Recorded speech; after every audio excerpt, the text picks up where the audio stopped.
Chapter 10. Sweet A. So he knows. She'd had a feeling about the person Jinchi had been talking about the other day. He was, after all, part of the reason Mamau diligently avoided going anywhere near the military encampment. She heaved a sigh. The way her breath fogged in the air was proof enough that the cold was still present and accounted for, the footfalls of spring still far off. There was nobody else in the room. Jinchi and Gaoxuan had gone out first thing in the morning.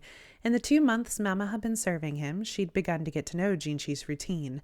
One particular task seemed to come about every 2 weeks. The day before, he would take a long, slow bath and burn incense before he went out. Mau took advantage of those days to give the floor a thorough polishing, and that's what she was doing today, wiping a cloth industriously across the ground. Her hands were going numb with the cold, but with Sweden watching her, mild but implacable, Mama couldn't even think of slacking off. When Mama had dusted about half the building, Sweden finally seemed satisfied and suggested they stop for tea. They pulled 2 chairs up to a round table in the kitchen and sat with warm cups of tea in their hands. The leaves were leftovers, not new, but were of such high quality that the brew still smelled wonderful. Mau savored the sweet aroma as she ate a sesame ball. Wish we could have something more savory, Mau thought, but it would sound churlish to say so aloud.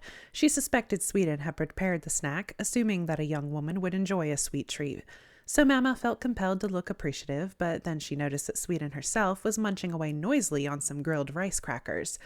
Mau said nothing for a moment. "Ah, that salty tang is like an addiction," Sweden said. She and Jinchi were certainly of a piece, Mau thought. She reached out toward the dish of crackers, but Sweden snatched up the last one before she could get to it. Now Mau was sure she was doing this on purpose. Very disagreeable, this attendant. Mau always ended up the listener when she took a snack with the other woman, and so it proved at tea with Sweden. Unlike the ladies of the pleasure district or the rear palace, Sweden didn't favor idle gossip, but was given to discoursing on the master of the house. "The meal tonight is vegetarian, so make sure you're not snitching any meat or fish on the sly," Sweden said. "Yes, ma'am." Mau knew better than to ask why they were eating as though they were undergoing some kind of ritual purification, but Sweden implied just enough with her tone that Mau could guess. Can eunuchs perform ritual offices, she wondered? Purification was typically performed by those who would be participating in religious rituals. Those of aristocratic or noble birth could expect to preside at such functions from time to time. There were a number of things about Jinchi that Mau didn't understand. For one, why a man of birth such as his would have become a eunuch at all.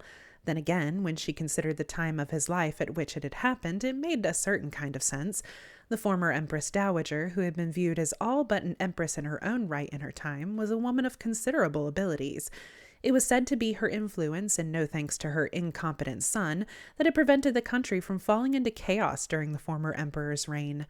But the natural corollary of that fact was that she had leaned on her own authority for many of the actions she took, such as forcibly making a eunuch of a very capable physician she happened to favor, Mau's father. It would be reasonable to suppose that Jinchi had become a eunuch under similar circumstances. "Oh, and I need you to run a little errand for me this afternoon. You'll have to go to the doctor and get some medicine." "Yes, ma'am," Mau blurted out before Sweden was finished speaking. "I wish you were always so enthusiastic," she said, and stuffed the last of the rice cracker into her mouth. The medical office was located on the eastern side of the outer palace near the military headquarters. Perhaps it was convenient for all the injuries the military produced. Mama remembered what Jinchi had said about this physician, but she was interested in him for other reasons as well. She'd once had first-hand experience with one of his medicines, and it was more than enough to convince her that he was an accomplished practitioner. The rear palace had an absolute quack running its medical office, a real waste, but Mama was acutely curious as to how things were done in the outer court. "I've come to pick up some medicine," she said, presenting the tag Sweden had given her. The doctor, a man with high cheekbones, looked at it, then asked Mau to sit down and disappeared into a back room. Mau sat, then took a deep breath in. A profusion of acrid smells and bitter flavors filled her nose and mouth. Over at the desk where the doctor had been until her arrival, Mau could see a mortar and pestle with some half-crushed herbs in it. With a supreme effort of will, she managed to control her urge to turn the place upside down. She would have given anything to have a good close look through the cabinet full of medicines in the next room. "No," she implored herself. "Gotta stay strong." She could feel her body edging its way toward the other room in spite of herself. "May I ask what you're doing?" a woman's cold voice said. Mau Mau snapped to reality, discovering behind her a very exasperated-looking court lady. Mau Mau remembered her. It was the tall woman. Mau Mau realized she must look profoundly suspicious slinking toward the other room as she was, and promptly returned to her chair. "Just waiting for some medicine," she said innocently. The other woman looked like she wanted to say something to that, but at that moment the doctor re-emerged with the prescription. "Oh, Sweetie, when did you get here?" he said lightly. The woman he called Sweetie frowned as if she didn't appreciate his tone. "I've come to restock the medicine they keep on hand at the guardhouse," she said. She must have been referring to some place in the military camp. Now that Mau Mau thought about it, she realized the last time she'd run into Sweetie it had been in the vicinity of the military area. At the time, she'd felt strangely as if Sweetie had it out for her, but the attitude she saw from the woman now only confirmed her suspicions. Sweetie was looking at Mau Mau as if she wished the young serving woman were anywhere else. If nothing else, Mau Mau now understood why Sweetie had smelled of medicinal herbs when they'd met. "I've got everything right here. Anything else you need?" the doctor asked. "Not to speak of. I bid you good day." Sweetie met the doctor's downright ingratiating tone with near indifference. The doctor looked almost a little sad as he watched her go. So that's how it is, Mau Mau thought, studying the disappointed doctor and reflecting on how easy he was to read. When he realized she was watching him, he frowned and thrust out her medicine at her. "Does that woman work with the military?" Mau Mau asked. She didn't really mean anything by it. It was just a passing thought. "Yes, though there's no need for a qualified woman of the outer court to handle that sort of thing." Mau Mau looked at him expectantly, but the doctor didn't elaborate. He only shook his head and said, "It's nothing. Anyway, here's your medicine." He shoved the packet at her, then gave a dismissive wave of his hand. "Go on, get out." Apparently Mau Mau had said something she shouldn't have, but exactly what it was eluded her. Something a court lady wouldn't normally handle, she repeated to herself. She concluded, though, that there was no special need to tie herself in knots, wondering about the portentous pronouncement. Instead, she took the packet and peeked inside. There was some kind of powder in it. Wondering what it was, she put a fingertip's worth on her tongue, her bad habit.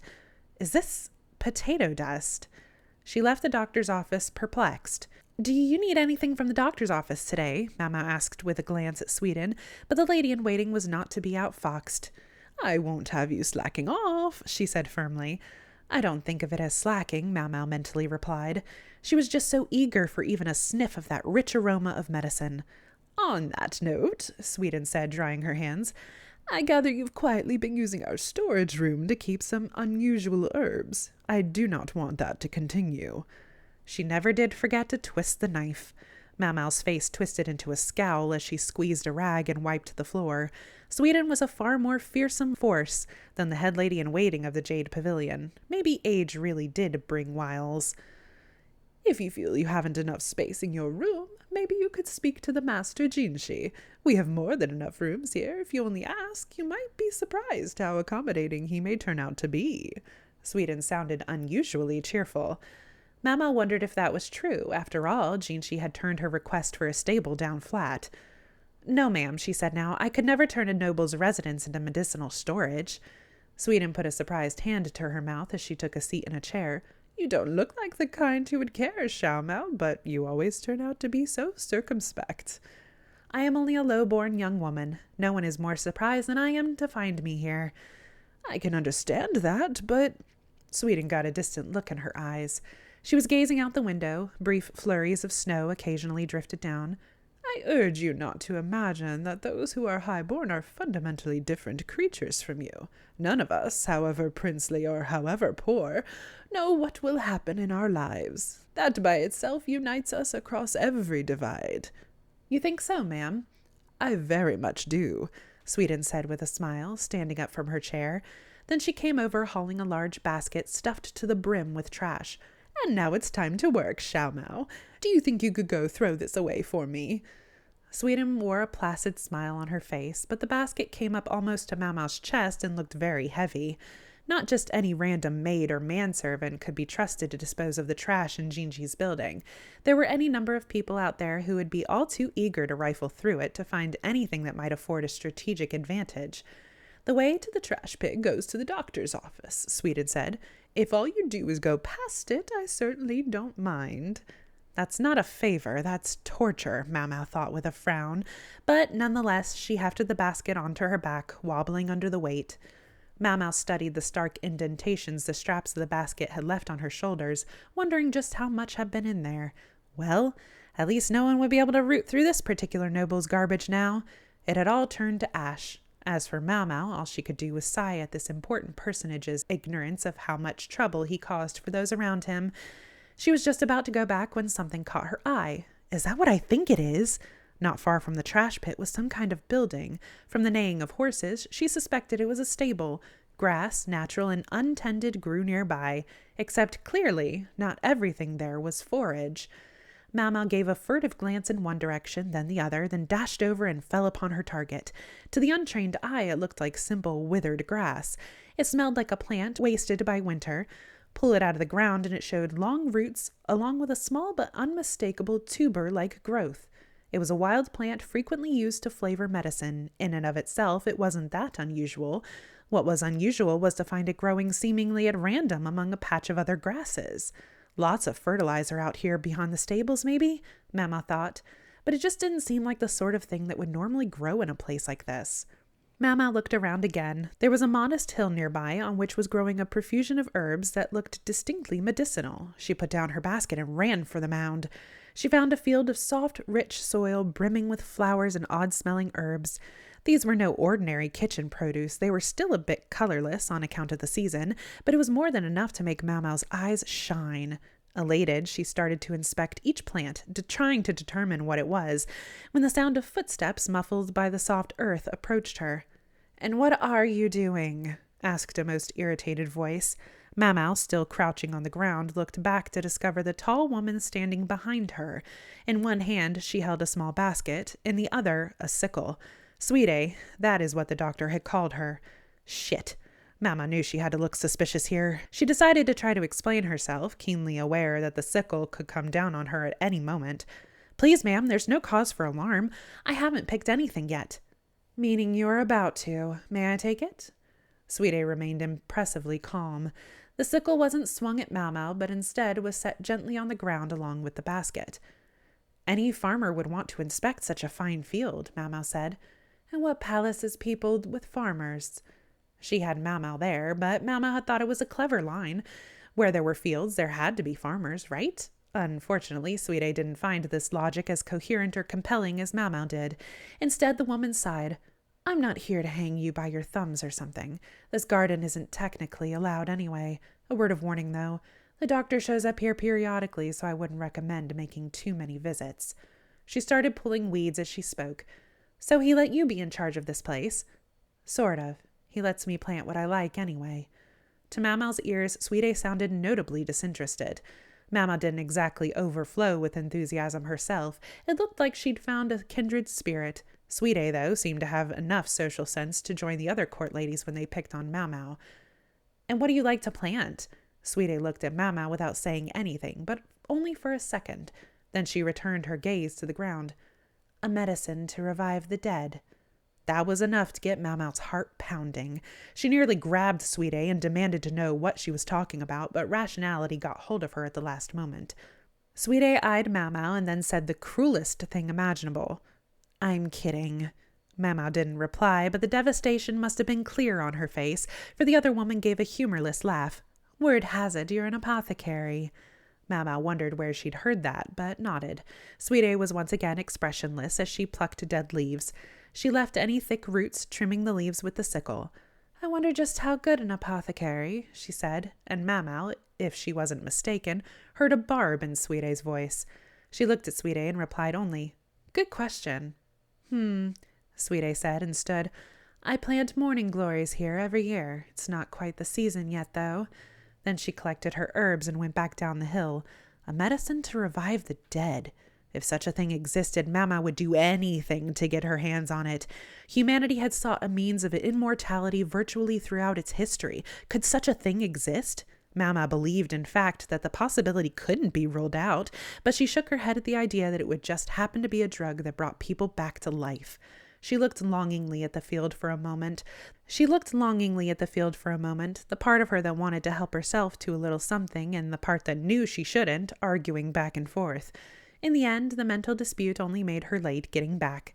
Sweden's discipline was unassuming but severe. Mama found herself cleaning and polishing right up to the ceiling beams. Chapter 11. Chance or Something More. Mama was cleaning a hallway somewhere in the outer court, as she often did, when she heard a very strange tale. A large figure came up to her in a mild panic. On closer inspection, it turned out to be the big dog, Lihaku. "What's going on?" Mama asked, setting down her cloth. The burly military officer wouldn't have a reason to come to Jinshi's office, unless he needed something from Mau. "No time for chit-chat. There's trouble." "And what might that be?" If he'd come all this way, it must be serious. Despite the way he sometimes acted, Lihaku hardly had time to kill. "You remember the fire at that storehouse? Later we found out that on the exact same day, there was a burglary at another one." He scratched his head as he spoke. "The only thing I can think is that someone was using the fire as a diversion." Mama crossed her arms. So that was the story. What was stolen, if I may ask? At that, Lihaku fell into an uncomfortable silence. He tapped her on the shoulder and gestured, apparently wanting to go somewhere they wouldn't be overheard. Mama let him lead her out of the gallery and toward the garden. Lihaku squatted in the shade of some trees, tapped his finger against the side of his nose conspiratorially, and said, "Some ritual implements disappeared."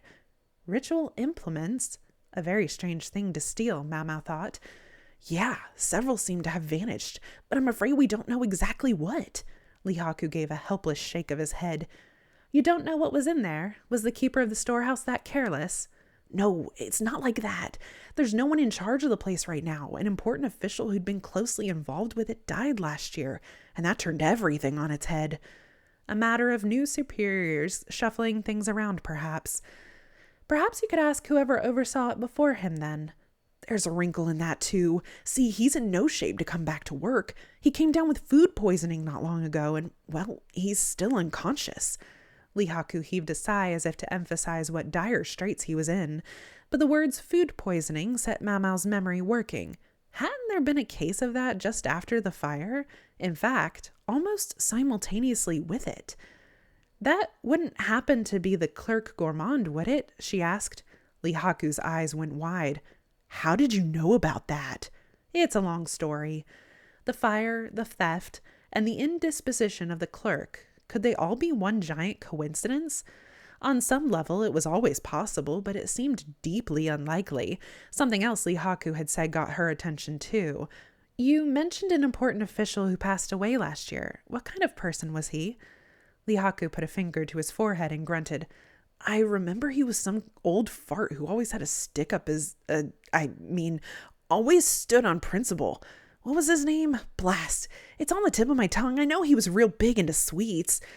"Perhaps you're thinking of Master Conan," Mama said, remembering the person Jinshi had told her about the year before, a straight-laced, sweet-toothed official who had died from an overdose of salt. "Yes, that was it. Wait, you know about him too?" "It's a long story."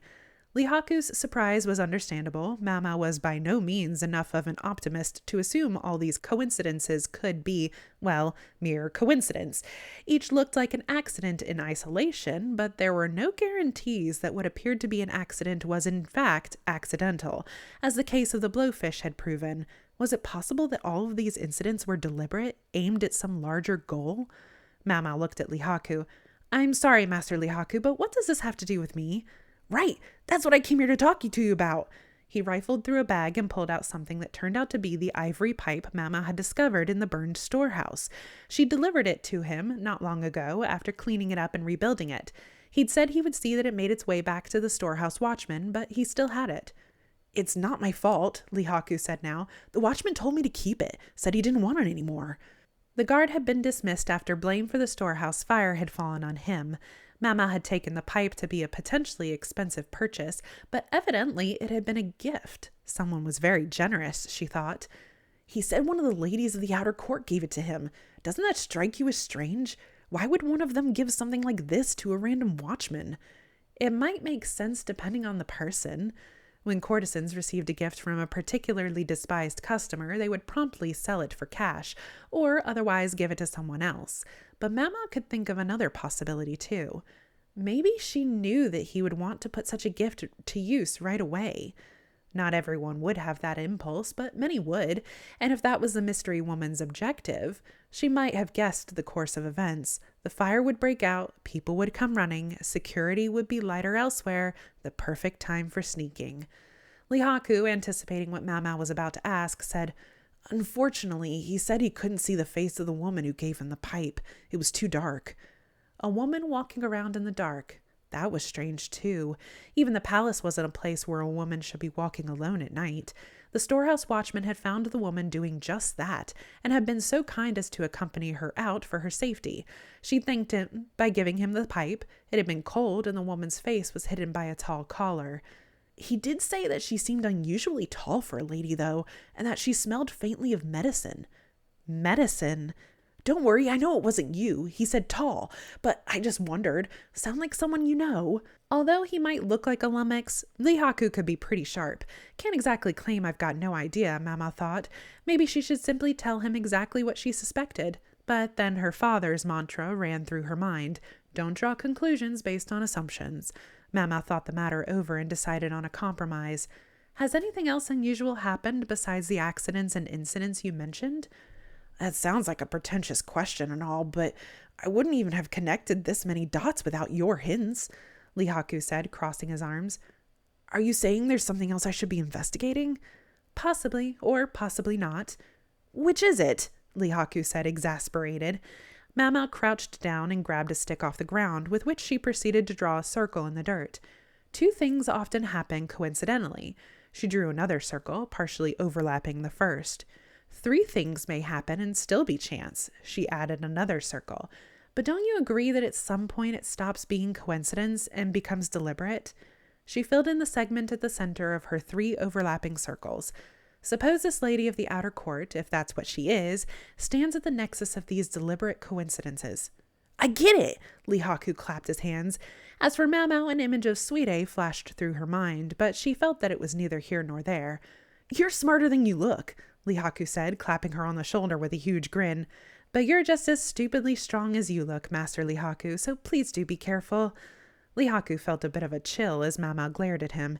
He turned around to discover she wasn't the only one giving him the stink eye. "I'm glad to see you're having fun." The voice was gorgeous, but thick with sarcasm. Lihaku took an intimidated step back when he saw who it belonged to. "I'm not particularly having fun at all," Mau said. Jinshi stood watching them closely, half hidden by the shade of the tree. Gaoxuan stood behind him, his brow wrinkled in his customary perpetual expression of chagrin. The big mutt promptly went home, leaving Mama to deal with Jinshi, who was acting put out for some reason. "You seem quite friendly with that man." "Do I?" She poured tea from a small teapot she had put on to boil. A ceramic cup might have made for a better tasting drink, but most of the dishware Jinshi used was silver. Mamau still wasn't entirely clear on Jinshi's place in the political hierarchy. He was more than a eunuch who flitted around the inner palace. He had real business here in the outer court as well. "What is he? Some kind of military officer?" "Indeed, sir. As you could see, he came to talk to me about something that was bothering him." Mama placed snacks to go with the tea on the desk. She couldn't be completely sure whether Jinshi might have a stake in what Lihaku had told her. After all, Conan was somehow connected. So Mamau offered, "Shall I tell you exactly what he was asking about?" Jinshi only sipped his tea in silence. When Mamau had finished a detailed explanation, Jinshi closed his eyes and frowned, looking faintly distressed. "A tangled web indeed." "Yes, sir." Jinshi hadn't touched the snacks. Gaoxuan was standing by the entrance of the office, looking as disturbed as his master. "And how do you think it's all related?" Jinshi asked. "That I don't know," she said honestly. She had no idea what any of this had been intended to accomplish. Any of the cases might have been accidental. The one thing that was certain was that as long as they looked like they could be accidents, it was unlikely that anyone would put the pieces together. "Personally, I think they look less like a single grand scheme and more like a series of traps, the success of any one of which would serve the purposes of the one who set them." Jinshi took another sip of tea in response. The mouthful emptied his cup, so Mama went to boil more. "I must agree," Jinshi said, "and that means there's a possibility that there are other traps." "We can't be certain." Even Mamau had only her speculation to go on. If somebody told her definitively that it had been a series of coincidences, she could only have nodded and accepted it. "Not feeling too eager about this one." "Eager, sir," she said. And it's not like I stick my nose into these things out of personal interest. She just took note of what was going on around her. There were too many people all too prepared to involve her in their own risky business. That was the problem. Mama would have been perfectly happy to live a quiet life as an apothecary, sitting on her veranda, sipping tea and doing her medicinal experiments. I'm only a maid, she said. I simply do the work I'm given. Huh, Jinchi said again, apparently finding this answer lackluster. He played half-consciously with the brush in his hand. He had pushed the snacks to one side of his desk. Maybe he wasn't interested in them. Mama thought he looked uncommonly youthful.